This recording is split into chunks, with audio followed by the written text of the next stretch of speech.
Timeline, 5000 ans d'histoire, Richard Fremder.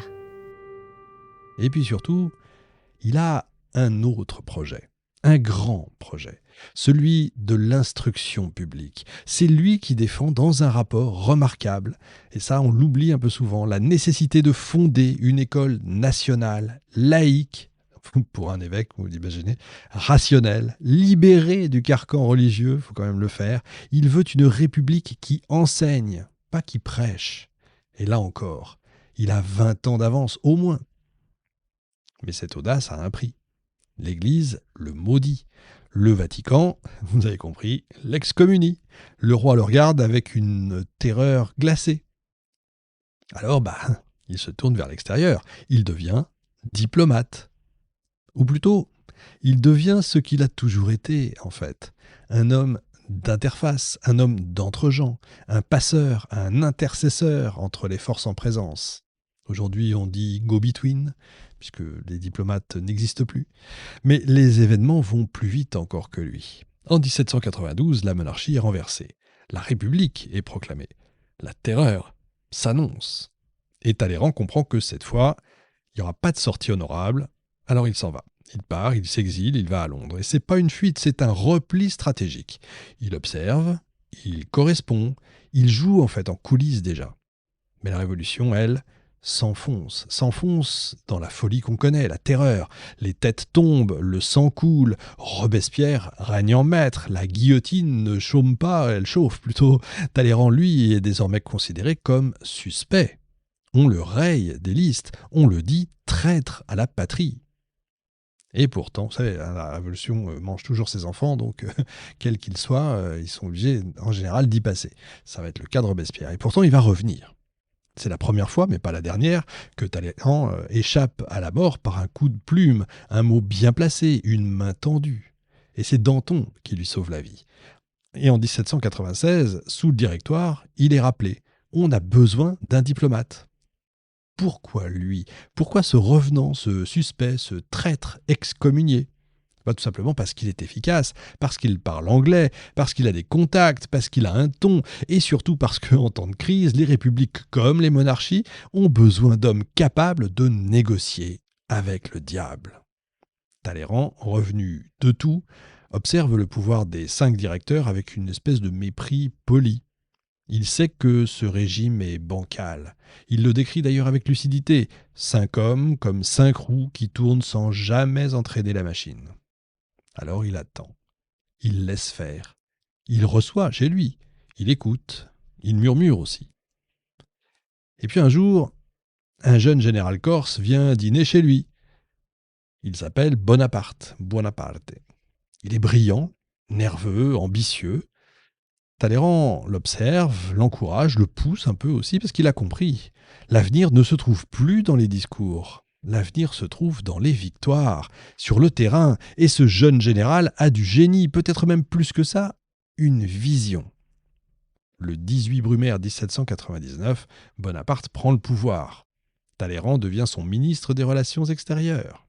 Il a traversé la Révolution, sans foi, sans parti, sans idéal, mais avec une seule boussole, la France.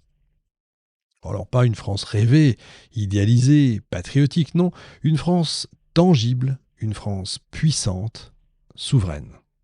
Il a vu les rois tomber, les prêtres fuir, les jacobins s'entre-déchirer, et lui, le boiteux, lui qui ne peut pas courir, est toujours là, à la bonne place, du bon côté, non pas parce qu'il est fidèle, mais parce qu'il est utile.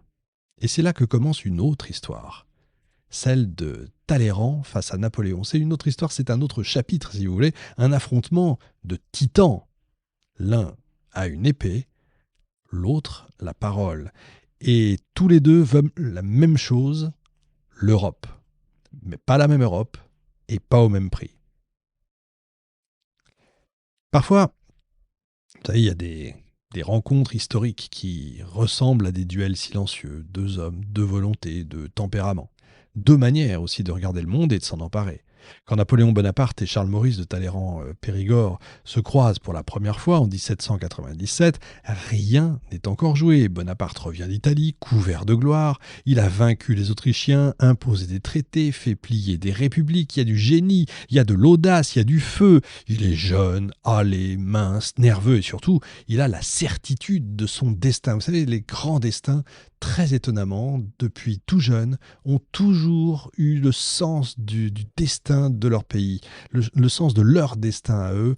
Euh, De Gaulle, à 8 ans, dans ses petits carnets d'écolier, écrivait « Quand je serai chef de l'État ». Et c'était pas un devoir d'enfant pour rigoler, c'est genre je serai chef de l'État et j'offrirai des bonbons à tout le monde. Non, quand je serai chef de l'État, j'aimerais faire ci, faire ça, etc. C'était des choses extrêmement concrètes. Pareil pour Bonaparte, qui ne s'est jamais pensé homme d'État, mais qui s'est toujours pensé un destin. Talleyrand, lui, c'est tout l'inverse. En fait, il a de l'âge, il a du recul, une silhouette alanguie, un regard un peu d'outre-tombe. Il ne croit pas, lui, au destin, il croit plutôt à l'opportunité, au moment. Il ne cherche pas la gloire, lui, il cherche la durée. C'est pas la même chose. Et pourtant, entre les deux hommes, le courant va passer. En tout cas, au début. Napoléon est fasciné, littéralement, par cet homme de l'ancien monde, si vous voulez, du vieux monde. Cet ancien évêque devenu révolutionnaire, ce diplomate souple comme l'acier. Il comprend que Talleyrand peut lui ouvrir les salons, les ambassades, les grandes cours d'Europe. Lui qui ne peut pas. Et Talleyrand, lui, voit dans le jeune général un outil, une épée, la fameuse épée pour terminer la Révolution. Une force brute qu'il va falloir canaliser, orienté dans tous les sens du terme, on va le voir dans un instant.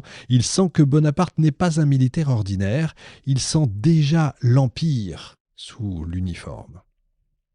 Je vous disais qu'il fallait l'orienter. Vous savez que en 1798, la France révolutionnaire est engagée dans une lutte difficile contre la deuxième coalition, l'Angleterre, l'Autriche, la Russie, etc. L'Angleterre reste invincible sur mer, menace les côtes françaises. La Méditerranée est également un enjeu stratégique crucial.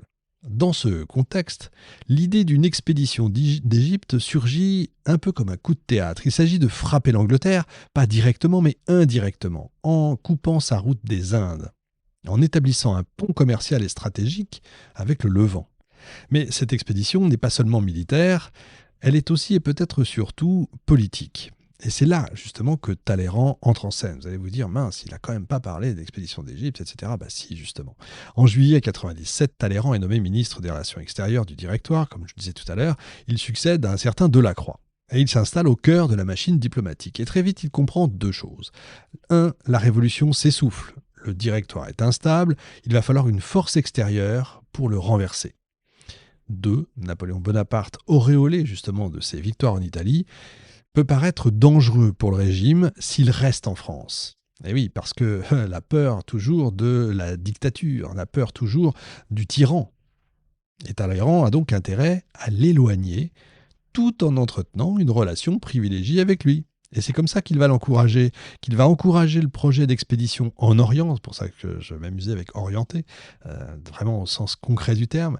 Et ce projet d'expédition en Orient, il le présente comme un prolongement géopolitique des Lumières, d'abord, une revanche indirecte sur l'Angleterre, qui va beaucoup plaire à Napoléon, et une mission civilisatrice pour libérer les peuples d'Orient du joug ottoman et du joug mamelouk. Mais ce vernis philosophique cache quand même un objectif très prosaïque, éloigner Bonaparte sans surtout le contrarier. Dans une note d'ailleurs à Bonaparte, Talleyrand écrit « L'Europe n'est plus digne de toi, l'Orient t'appelle, là seulement ton génie pourra s'exprimer sans entrave. » Oh, il y a un peu la flatterie, la manipulation, aujourd'hui c'est gros comme une maison, mais comme dirait l'autre, plus c'est gros, plus ça passe. Et ça fonctionne. Bonaparte se prend de passion pour l'Égypte. Il se rêve en nouvel Alexandre, évidemment, en conquérant éclairé, en fondateur d'un empire entre l'Orient et l'Occident. Talleyrand joue un rôle essentiel dans la préparation idéologique et diplomatique de l'expédition. Il aide à légitimer la campagne aux yeux des milieux politiques français, donc il fait du lobbying. C'est pas une aventure coloniale, mais bien une opération stratégique et scientifique.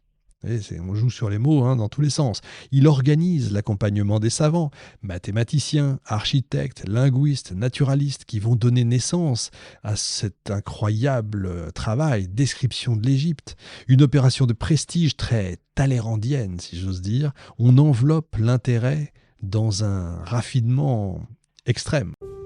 Timeline, 5000 ans d'histoire, Richard Fremder.